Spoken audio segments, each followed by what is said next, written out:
Hello, this is TB81974, and today I am coming to you from Corellia because we are going to talk about the Patrol Trooper. Solo came out in May of 2018, and we finished the CRL, I believe, in July or August of that year.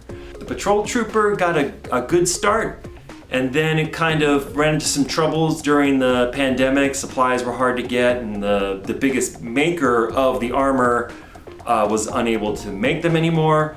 But now we have a lot of choices. We got 3D printing you can do. We have new prop makers that are making parts for this thing. So we really want to give the Patrol Trooper another push and get people into this great piece of armor. So today I'm gonna go through the CRL requirements, and then after that, one of our Patrol Troopers is gonna suit up for you and show you how it's all done. So let's get started. And first, of course, we have the helmet. Patrol Trooper helmet is very cool. I like it a lot. First important thing to note about it is it's two-toned. We have gloss white portions here on the front, and then here in the back and wrapping around to the tubes, it's more of a satin black. It is a little trickier to paint because you do have spots where you're gonna have to tape and to get this look.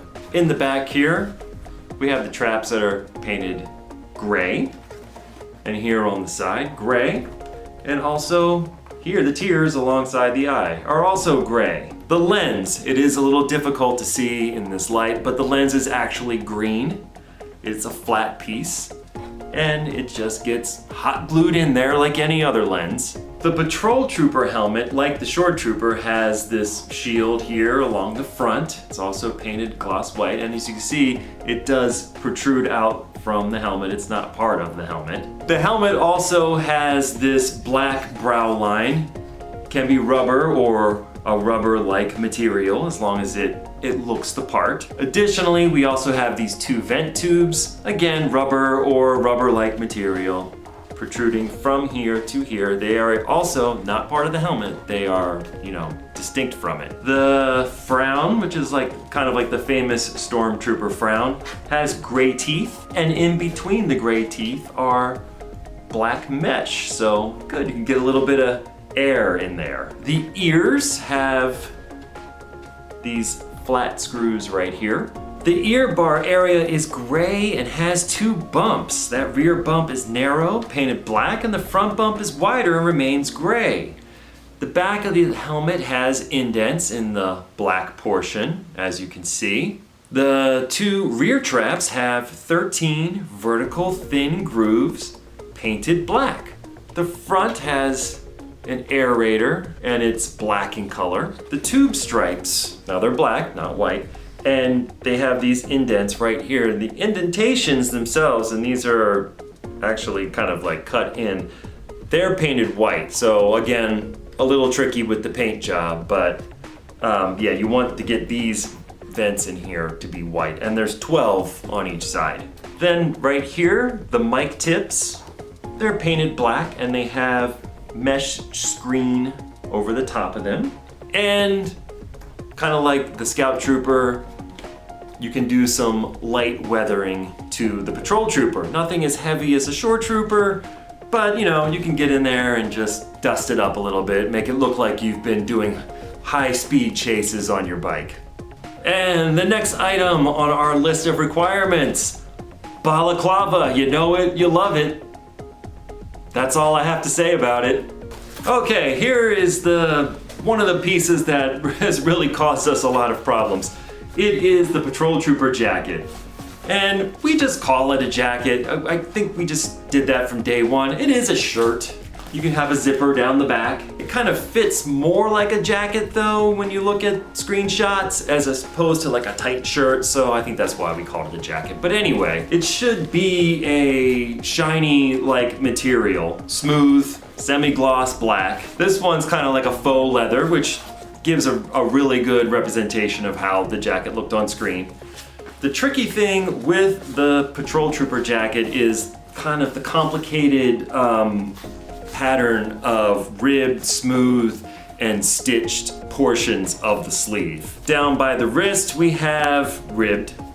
Then it smooths out and we have a portion of just stitched. Then above that we have another ribbed portion, followed by another stitched portion. And then more ribs, followed by more stitching. And then it smooths out as we get to the shoulder seam.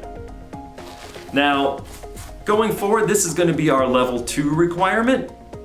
Just to make it a little simpler for prop makers and people building at home, for level 1, we're going to require that the sleeve is just ribbed. You don't have to do like this Morse code of patterns here. A simple ribbed sleeve will get you through basic.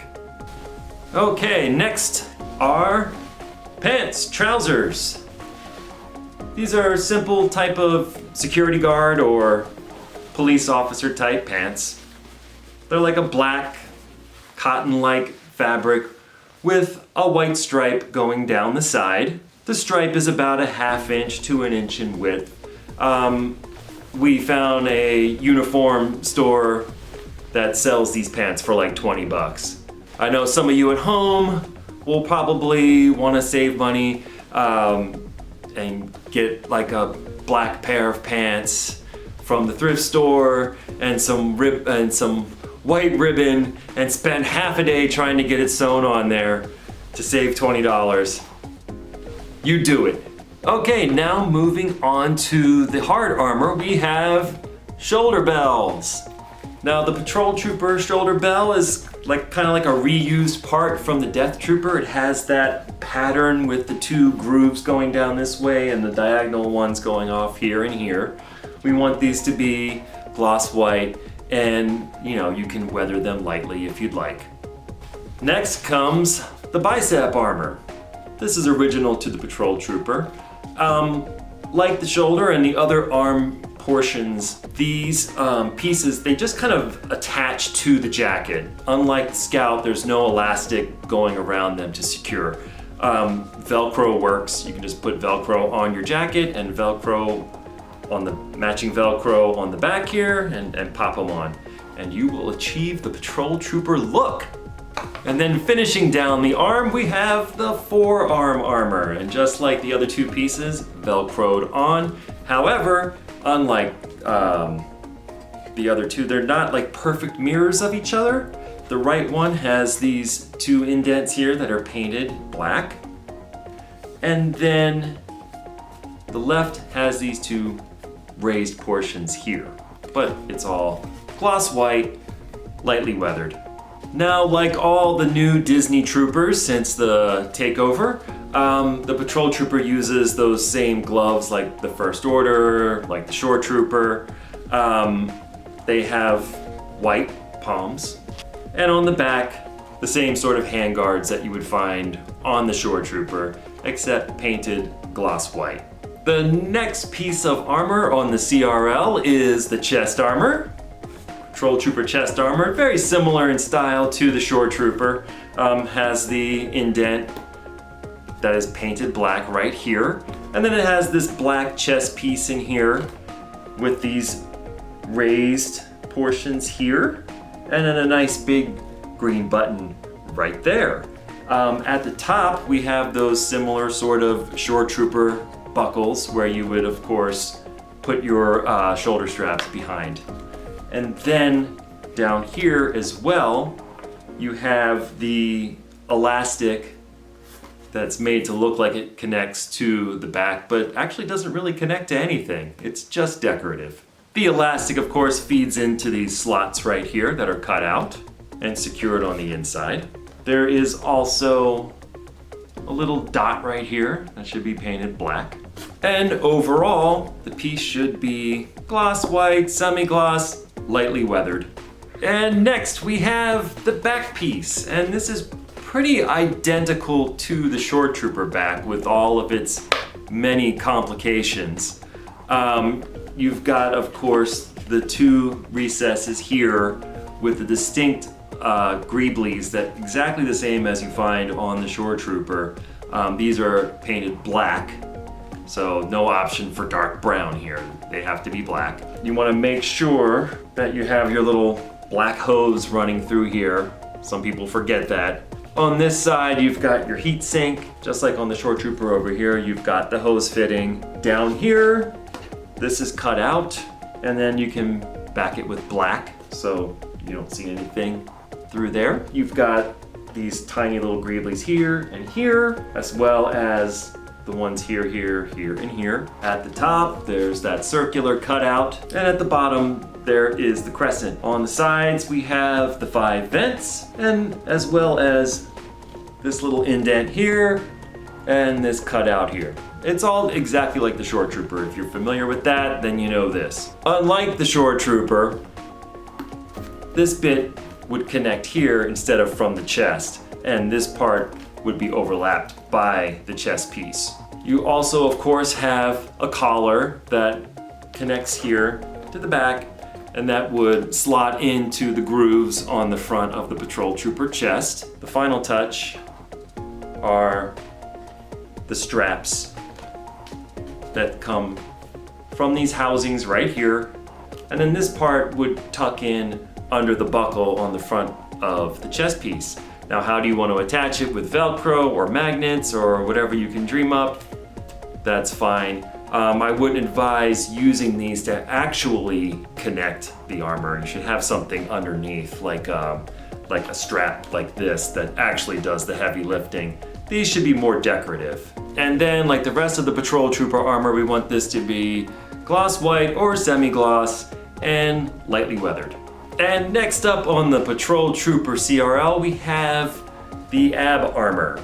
The ab armor kind of functions as almost like the cummerbund of the Scout. From the front, you have this plate with these kind of vents here, and then this kind of oblong piece indent here. The sides have these plates, and this is a must. If your kit doesn't have these, you can make them yourself out of ABS. You can get a sign from the hardware store, or you can 3D print them. Mr. Poopy has designed 3D models of this entire kit, and these pieces are in there. So get them, print them, and put them on your ab armor. The original kits that were created for the Patrol Trooper, this was hard armor, sort of like the Shore Trooper ab. Looking at it closer, it does seem like this ribbed portion here looked more like rubber or some sort of flexible material. This ab is made from printed TPU, so it's very flexible, which would make sense since these characters, have to sit and ride on a bike. Having a hard ab would make that a little difficult. On the back, we have this back plate. It's one piece, and basically this is here to conceal the closure in the back if that's where your ab closes. If it closes in the front, then your front plate would do that work. But either way, this plate needs to be here. And of course, like everything else, gloss white, semi-gloss, lightly weathered. The belt. Patrol Trooper belt's got quite a bit going on here, but we'll walk you through it. Now the belt base, and it's about 3 inches, is the same sort of floor mat material that was used for the Death Trooper. So it's this black kind of rubbery ribbed material. Attached to it, we have in the front these 3 hard boxes, and this one has a groove that you paint black on the inside.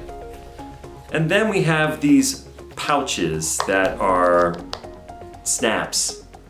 So here and here we have these 2 sort of larger pouches, and then in the middle next to the white box we have a smaller one, but also with the flap and the snap. Here on the right side we have the holster for the blaster, and on the left side we have a holster for the baton. And then, like the Death Trooper and some of the other Disney Troopers, we have this kind of canvas pouch that has the hard plastic covering over the top of it. Ours, of course, is painted white. Gloss white or semi-gloss and lightly weathered, just like everything else. Attached to the back of the belt, we have the patrol trooper's thermal detonator. I mean, I guess that's what we call these things. We don't really know if this thing explodes or not. The patrol trooper one's interesting because it's not symmetrical.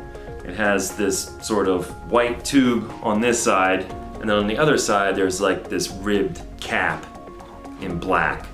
On the front we have two greeblies. This one is rectangular, that one's circular. They both stick out from the thermal detonator. Next to the circular greebly, there is this oblong cutaway right here, and you're gonna wanna paint that gray. The top is painted black, and the rest is white. So, same as everything else, gloss white, semi-gloss, lightly weathered, white on the side, and black around the ring. Now, one of my favorite topics, cod pieces. This is the patrol trooper cod piece. It is very simple compared to what we're used to dealing with the Scout. It's just a triangular shaped piece of plastic. It has this bend in it. I think we know why. Right here there is an oblong sort of cutaway. It's indented. It will match with the cutaway on the ab plate in the front. So they should line up when you're all suited up. A good thing to do with this is to put some Velcro across the top of it and attach it to like the belt. That way when you sit down it swings forward and you're not constricted in any way. And of course we want this gloss white or semi-gloss and lightly weathered. The patrol trooper would not be a Disney era armored trooper without overly complicated leg armor. Very similar to the shore trooper, but also different. So the shin armor, it looks like it's one piece, but there's actually a couple different pieces going on here. We have, of course, this plate in the front. It kind of fits on top and can be affixed to it. Where like the sniper plate would normally go, we have these more like decorative chevron looking pieces of armor. They're mirrored on each set of shin armor. So on the left, this side points down in the other direction.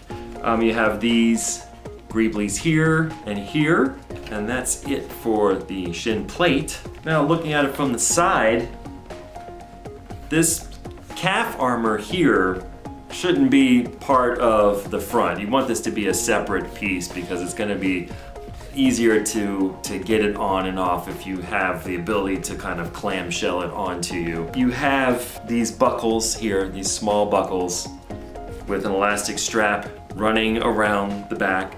Now, if you somehow make that functional, I guess it's possible. It's a lot easier just to kind of Velcro the calf armor here, and then there's an attachment tab on this armor here where you can attach it on the inside and the back. The tricky thing is they've done this sort of bit that goes around the ankle, and it's all closed off, which makes putting on the boots a little challenging.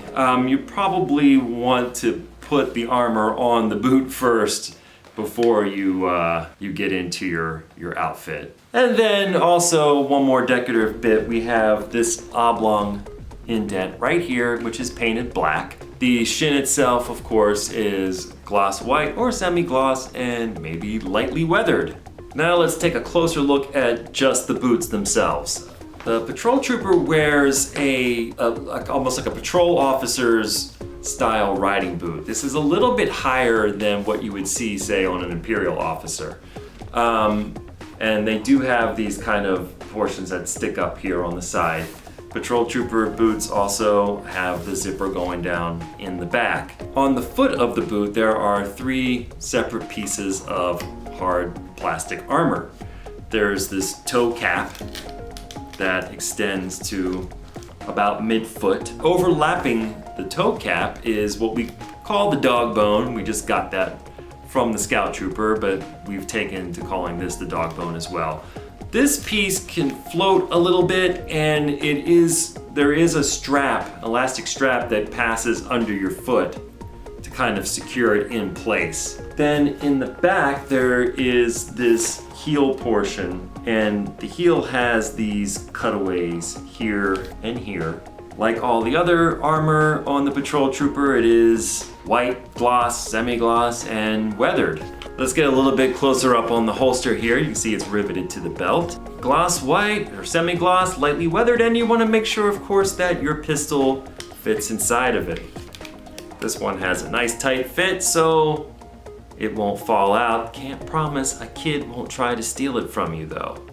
And on the other side of the belt, we have the baton holder.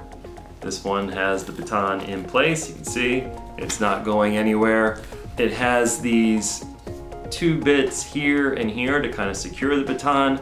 Now, whether you make those hard, or in this case, these are like strapped pieces, it's kind of whatever works best for you. We don't have a 100% clear picture of this portion of the trooper, unfortunately, so we're a little open about how this is all completely done. As long as you have a loop here and a loop here and it's white, you should be good to go. Now let's go over the optional accessories for the patrol trooper. In this case, his weapons. We have, unique to the patrol trooper, this baton, I guess for battering suspects.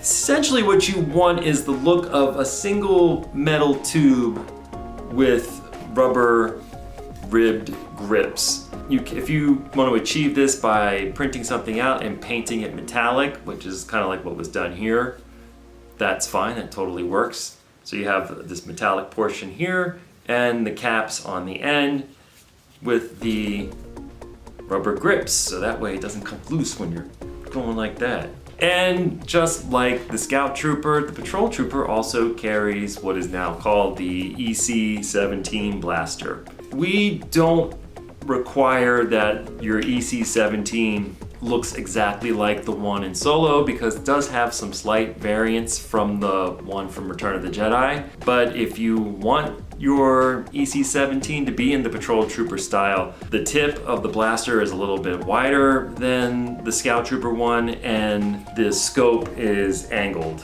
like this instead of being turned out straight. But other than that, if you already have an EC17 that you have with your scout, you're fine using that. All right, now that we have gone through the requirements of the patrol trooper, we're gonna have our special guest, TB36000, AKA Mr. Poopy, suit up in the patrol trooper so y'all can see how it's done.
And that is all for the patrol trooper. If you are interested in this costume and wish to join the 501st Pathfinders, please come visit us at www.501stpathfinders.com and we will get you on your way. I want to see more patrol troopers out there patrolling the galaxy and writing tickets to those rebel scum. Now let's get those buckets on.